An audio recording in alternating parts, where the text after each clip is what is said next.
በጣም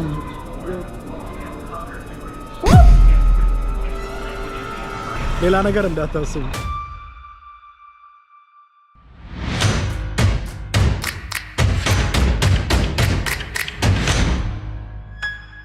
ወደ ኖህ መርከብ ጋር ለመሄድ እንግዲህ ያለውን ሰው ብዛት ተመልከቱት። በጣም በጧት መምጣት የነበር በኔ ቤት ግን እንደምታዩት ሰልፉም በጣም ብዙ ነው። ከዚህ በኋላ ደግሞ ወደ መርከቡ ጋር የምንሄደው ደግሞ በባሶች ነው። መርከቡ እዛ ማዶ ነው። ምናልባት አይታያችሁም፣ ስደርስ ይታያችኋል። ከዚህ ግን ይታያል። በጣም ትልቅ መርከብ ነው። እንግዲህ ቲኬት ልቁረጥና ተሰልፌ በአውቶቡስ እንሄዳለን። ሰልፍ ታግሼ ጠብቄ አሁን ባሴ እየደረሰ ነው ማለት ነው። ቲኬቴን ገዝቻለሁ። እንግዲህ አብረን እናቅና። በጣም ነው የጓጓሁት ለማየት።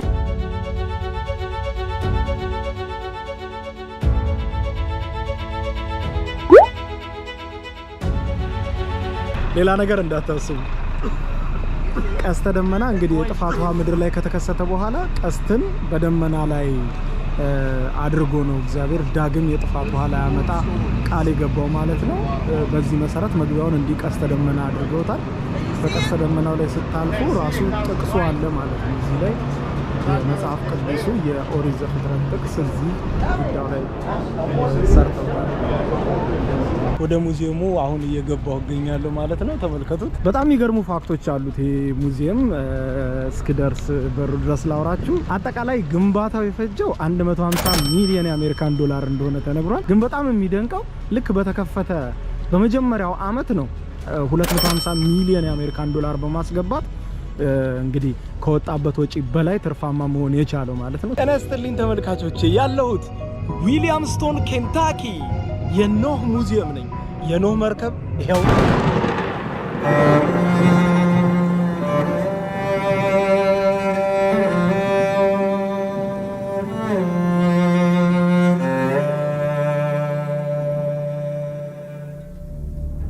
በጣም አስገራሚ ፕሮግራም ነው ዛሬ ይዤላችሁ የመጣሁት። እንደምትመለከቱት ከጀርባዬ ግዙፍ የሆነው እንግዲህ የክርስትና እምነት ተከታይ የሆናችሁ በሙሉ በመጽሐፍ ቅዱስ ውስጥ የምታውቁት የኖህ መርከብ እንዲህ አሁን በእኔና በእናንተ ዘመን ተገንብቶ እንዲህ ቆሟል። ውስጡ በጣም አስገራሚ ነገሮችን ይዟል። ውስጥ አስገብቼ የማሳያችሁ ይሆናል።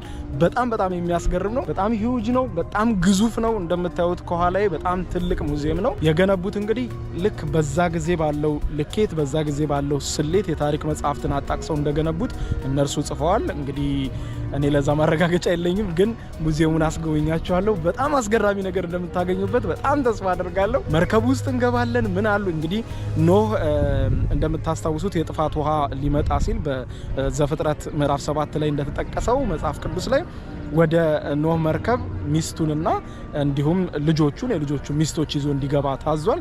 ስለዚህ ከዚህ ጋር ተያይዞ የገነቡበት ሂደት የገነቡበት ሁኔታ በጣም የሚያስደንቅ ነው። ዛሬ ውስጡን እየጎበኘን ብዙ የሚገራርም ነገር አወራቸዋለሁ። እንደምታዩት ሰው በጣም ብዙ ነው ወደ ሙዚየሙ ይሄ የሚገባው። እንግዲህ ኢንትራንሱ በዚህ በኩል ነው። ያው እንግዲህ እንደምታዩት ከእንጨት ነው ሙሉ ለሙሉ የሰሩት። በጣም ሂውጅ ነው። ከዛ ደግሞ የተከፈተበት ነገር ነው በጣም የገረመኝ።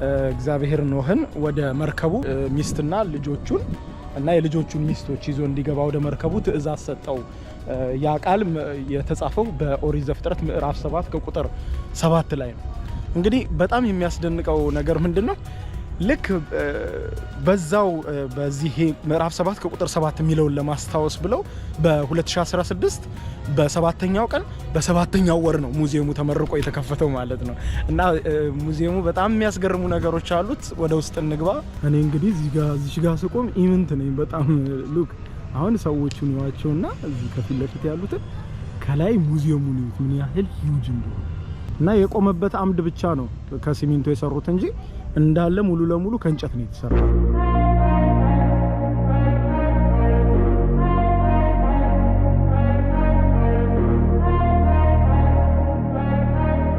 ሙዚየሙ የሚያስገርመው ነገር ምንድነው መሰላችሁ? አሁን ውስጥ ነኝ ያለሁት። ውስጥ ጉብኝትን ጀምሬያለሁ። ያን የጥፋት ውሃው ሲመጣ እንግዲህ ከውጪ ከፍተኛ ዝናብ ነበረ፣ ከፍተኛ ማዕበል ነበረ። ያ እንዲሰማችሁ ነው ያደረጉት። አሁን እዚህ ውስጥ ስትሆኑ የማዕበል የዝናብ ድምጽ ነው የሚሰማው ከኋላ ማለት ነው። በጣም ኃይለኛ ማዕበል ነጎድጓድ እንደሚሰማችሁ ነጎድጓድ ነው የሚሰማው። በጣም እንትን የሚለው እና በጣም አጨልመውታል። ያው በዛ ጊዜ እሳት እንጂ መብራት ስለማይጠቀሙ ማለት ነው። ከዛ በኋላ የሆነው ምንድነው እንግዲህ ከምድር እንስሳት ምድር ላይ ከነበሩ እንስሳት ሁሉ ዘራቸው እንዳይጠፋ በጥፋት ውሃ ሁለት ሆነው ተባዕት ሆነው አስገባቸው ብሎት ነበር። ከዛ በኋላ እንግዲህ ይኸው እዚህ ጋር ለማሳየት እሱን ሞክረዋል። እነዚህ ውስጥ እንዴት አድርጎ እንዳስቀመጣቸው ያደረጉት እንስሳቱ። ከዛ ውጪ ምግባቸው ስንቃቸው የነበረው እነዚህ ተመልከቱ። ምግባቸውን እንዲህ ያደረገው ለ40 ቀንና ለ40 ሌሊት ነው የጥፋት ውሃ በልጎ የመጣው። ለዛ ሁሉ ስንቅ ያስፈልጋቸዋል። ይሄንን አድርጎላቸዋል። ተመልከቱት። ሙዚየም ውስጥ ይሄንን እንድታዩት ማለት ነው። እዚህ ጋር እንዴት ኖህ እንዴት ይጸልዩ እንደነበር ተመልከቱ። ሰጥተው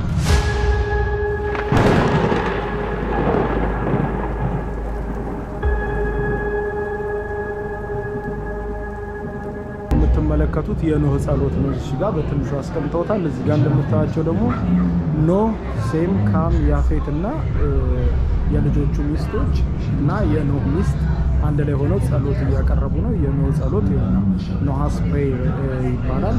ያው መርከብ ገንባ ብለህ ነበረ። ስለዚህ የጥፋት በጣም አስደንጋጭ እና አስፈሪ ሁኔታ ያንተን ምህረት እንለምናለን ነው። በጥፋቷ ጊዜ እንግዲህ 40 ቀንና 40 ሌሊት ጥፋት ስለሚመጣ ከእንስሳት ሁሉ ተባዕት እያደረግ ሁለት አስገባ ብሎታል ለኖህ ሲያዘው። ተመልከቱ። እዚጋም አሉ ሁሉንም እንስሳቶች እንደዚህ አድርገው አስቀምጧቸዋል። ሁለት አድርገው እንግዲህ የኖህ መርከብ ውስጥ ያለውን ድባብ ነው የምታዩት። በጣም ነው የሚያስገርሙ። ላይክ የኪነ ህንፃ ጥበብ ብቻ ሳይሆን የምታዩት እዚህ ጋር በጣም ብዙ አይነት ጥበብ ነው የምታዩት። በቃ የሆነን ነገር አንብባችሁ ስታውቁትና ነገር ግን እንደዚህ ደግሞ መሬት ላይ ወርዶ እንዲህ ስጋ ለብሶ ምናምን ነገሩን ስታዩት በጣም ያስገርማል። የሆነ አሁን እዚህ ነጎድጓዱ ስትሰሙት፣ የውጭውን ዝናብ ስትሰሙት፣ እዛ ጋር ሲጸልዩ ኖህ እና ልጆቹ ሲጸልዩ ስታዩ ደግሞ በቃ የሆነ ነገር ላይክ ሲምቦላይዝ ሆነ ያ ነገር የበለጠ ደግሞ ቪዥዋላይዝ ሲሆን የሚታይ ነገር ሲሆን ደግሞ እኔ ብቻ አይደለም ምን እንዳልኳችሁ ለመቅረጽ እንዲመቸኝ ባዶ ቦታውን እያልኩ እንጂ በጣም ብዙ ሰው ነው እየጎበኘ ያለው። ለአንዳንድ ነገሮች ቃላት ያጥራል አይደል? በጣም ነው ቃላት ያጠረኝ። ራሱን ያስቀመጡት ለማለት የቀድሞ ማየት ያስፈልጋል። ግን ታሪኩን ስታነቡት ባይምሯችሁ የምትስሉት ነገር አለ አይደለ? ይሄ ጥፋት ውሃን ታሪክ ስታነቡት ኦሪት ዘፍጥረት ላይ በቃ ባይምሯችሁ የምትስሉትን ነው ያስቀመጡትና በጣም ነው የሚገርመው። ይሄ ምንድነው የሚያስተምረን? በተለይ የሃይማኖት ተቋማት ከቱሪስቶች ገቢ ለማግኘት ብዙ መስራት እንዳለባቸው የሃይማኖት ተቋማት እስልምናም ሆነ ክርስትና ማለት ነው። እንደዚህ በመጽሐፍ ቅዱስ ታሪክ የምናውቃቸውን ከኪነ ህንፃ ጋር አስታኮ በደንብ እንደዚህ ቁጭ አድርጎ ኢን ሚሊየንስ ብሮችን በአመት ማግኘት ይቻላል። በጣም የቱሪስት መስህብ ማድረግ ይቻላል። በጣም ነው የሚገርመው። ይሄ እንግዲህ በእኛም ሀገር በጣም ረዣዥም ዘመን ያስቆጠሩ ከዚህ ቀደም የሚያስጎበኟቸው እንደነ ቅዱስ ላሊበላ ያሉ የኪነ ህንፃ ውጤቶች አሉ። ነገር ግን አሁን ደግሞ በእኔና በእናንተ ዘመንም ደግሞ እንዲህ አይነት ለልጆቻችን ጥለን የምናልፈው ነገር ብንገነባ በጣም አሪፍ ይመስለኛል። እንዳልኳችሁ ወጪው ቀላል አይደለም፣ በጣም ግዙፍ ነው እንዳልኳችሁ። ግን እንዲህ መጽሐፍ ቅዱስ ላይ ያረፉ ነገሮችን ወደ ህንፃ ቀይሮ የቱሪስት መስህብ ማድረግ በጣም ትልቅ ነገር ነውና ቢታሰብ በትኛም ሀገር የግድ ኖህ ላይሆን ይችላል። ብዙ ታሪኮች አሉ፣ ብዙ አስገራሚ ነገሮች አሉ። እነዛን ነገሮች ወደ ሙዚየም መቀየር በጣም አሪፍ ነውና አጠቃላይ 3 ፍሎር ነው ያለው ውስጥ ማለት ነው። የመጀመሪያውን ፍሎር ቅድም ያስጎበኘኋችሁ እነ ሴም፣ ካም፣ ያፌት ሲጸልዩ ያሳየኋችሁ ፓርት ነው። አሁን ደግሞ ወደ ሁለተኛው ፍሎር እየወጣሁ ነው ማለት ነው። ሙዚየሙ አንደኛ ጥያቄ ለመመለስ ነው የተገነባው ተብሏል። ስለ ሙዚየሙ የተወሰነ መረጃ ለመሰብሰብ ሞክሬ ጥያቄ ለመመለስ ማለት በጣም ብዙ ጥያቄዎች አሉ ከኖህ መርከብ ጋር ተያይዞ። በነገራችን ሁለተኛ ልጄ ኖህ ነው ስሙ እና ኖህን ወደዋለሁ፣ በዛ ላይ ስሙንም ወደዋለሁ። ላይክ ስቶሪውም በጣም የሚመስጠኝ ስቶሪ ነውና ከዚህ ጋር ተያይዞ የሚነሱ ጥያቄዎች ነበሩ፣ በጣም ብዙ ጥያቄዎች። ለምሳሌ እንዴት ሊሆን ይችላል? ምድር ላይ ያሉ እንስሳቶች ሁሉ በአንድ መርከብ እንዴት ሊሰበሰቡ ቻሉ? ይሄ ታሪክ አያሳምንም የሚሉ ሰዎች ነበሩ። ከሱ ጋር ተያይዞ እንግዲህ ያንን ጥያቄ ለመመለስ ተብሎ ነው ኖህ እንደዚህ አድርጎ ነው ከጥፋት ውሃ የዳነው የሚለውን ለማመልከት እንግዲህ እንደዚህ ያለ በጣም ግዙፍ የሆነ ሙዚየም ገንብተው አሳይተዋል ማለት ነው። ይሄው እንግዲህ ይሄ ዳይኖሰር ነው ምንድን ነው እንግዲህ ከምድር የጠፋው ዳይኖሰር ነው። የተለያዩ እንስሳት ድምጽ ነው የምትሰሙት። እንግዲህ ተመልከቷት፣ እንስሶቹን እያበላቻቸው ነው፣ እየመገበቻቸው ነው። ያው የመገበቻቸው ነው። ሁሉን ነገር አሻንጉሊቶች ሰርተው ያስቀመጡት በየቦታው እውነት የሚመስሉ አሻንጉሊቶች ሰርተው አስቀምጠዋል። እዚህ ውስጥ ከርከሮ ምናምን መሰሉ ብቻ እዚህ ጋር ድብ ይመስለኛል። ይሄኛውም ደግሞ ዳይኖሰር ዝርያዎች ናቸው ትንንሾች። እነዚህ የድራገን ዝርያዎች ናቸውና በጣም ነው የሚገርመው። ብዙ በረት ሰርቶላቸው በነገራችን ላይ ኖህ ራሱ መርከቡን ለመገንባት በመጽሐፍ ቅዱስ ታሪክ ረጅም ዓመት ነው የፈጀበት። ይሄኛው ደግሞ 6 ዓመት ፈጅቷል። ይህንን ሙዚየም ለመገንባት ይህን መርከብ ለማቆም 6 ዓመት ነው የፈጀባቸው። ኤቭሪቲንግ በእንጨት ነው የተሰራው። በነገራችን ላይ እኛ ኖህ ነው የምንለው አይደለ? እነሱ ኖዋህ ነው የሚሉት።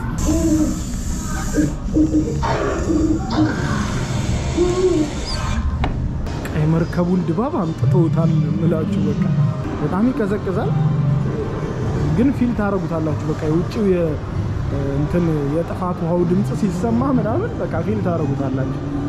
ፕሊዝ እዚህ ኬንታኪ አካባቢ የምትኖሩ አጎራባቸው የምትኖሩ የሆነ እረፍት ሲኖራችሁ ድራይቭ አድርጋችሁ መታችሁ ጎብኙት። በጣም ነው ደስ የሚለው። በጣም ኢንተረስትድ የሆነ ቦታ ነው። እንዴት እንደነበረ አኗኗራቸው እንደዚህ አስቀምጠውታል። እንግዲህ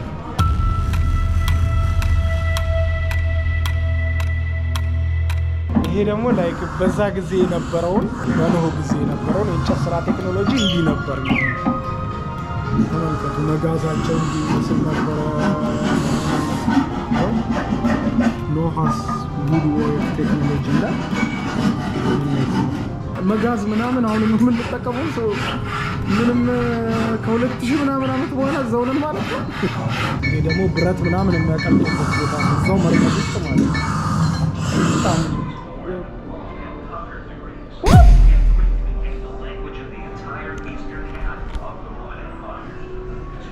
ኢትዮጵያ የኖህ መርከብ ውስጥ ኢትዮጵያ ልክ ሳይሆን ድንግጥ አልኩ። ለምን እንደሆነ አላውቅም። ከሀገር ውጭ እየዞርኩ የሆነ ኢትዮጵያን የሚመለከት ነገር ሳይ ድንግጥ እላለሁ። ዋው! ኧረ ጎጆ ቤታችንም አለ። ዋው! ይኸው መስቀል።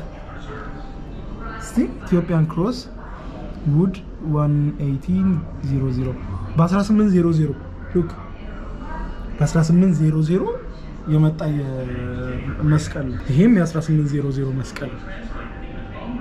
ይሄው ስዕል እዚህ ጋር። ይሄ ደግሞ የ1900 ስዕል ነው። ስላሴዎችና ይሄው በአማርኛ ተጽፎበታል። ራሱ ስሉስ ቅዱስ ተብሎ ተጽፎበታል። እዚህ ጋር ደግሞ ምስለ ፍቁር ወልዳ ይላል። በአማርኛ ነው የተጻፈበት። የምር በጣም ነው ደስ ያለኝ ሲሪየስሊ። ኧረ ጎጆ ቤታችንን ይኸው ደግሞ በስዕል ዋው! በጣም ነው ደስ ኢትዮጵያ በጣም ነው ደስ ያለኝ ሲሪየስሊ። በጣም ተመልከቱ። እጽዋቶቹ ደግሞ እንዳይጠፉ እንደዚህ ነበረ የሚያዙ የነበሩት። እነ ጎመን፣ ጥቅል ጎመን ምናምን ያው እዚች ጋር ነበር ለጥ የሚሉት። እዚች ጋር ይጽፋሉ፣ እዚች ጋር ለጥ ይላሉ። በዛ ጊዜ እንደዚህ ከነበረ ሌክዠሪ ነው ማለት ነው እንዴ! ተመልከቱ። በጣም ሌክዠሪ ነበር ማለት ነው። ይሄ ስዊት ነው። እነ ሽንኩርት፣ እነ ድንች፣ እነ ጎመን፣ እነ ዱባ።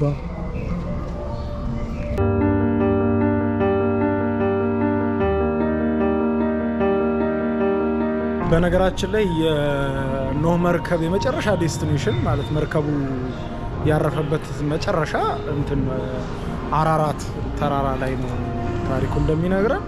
እንግዲህ አራራት ተራራ አሁን ላይ ደግሞ በቱርክ እንደሚገኝ ብዙዎች ይስማማሉ። ስምምነት ነው። ከዚህ ቀደምም ብየዋለሁ። ከዚህ ቀደም ያልኩት ምንድነው ትዝ ካላችሁ የታይታኒክ ሙዚየምን ሳስጎበኛችሁ እነሱ በጽሁፍ ያለን ታሪክ ወደ አካል ወደ ግንባታ ቀይረው የገቢ ምንጭ ያደርጉታል።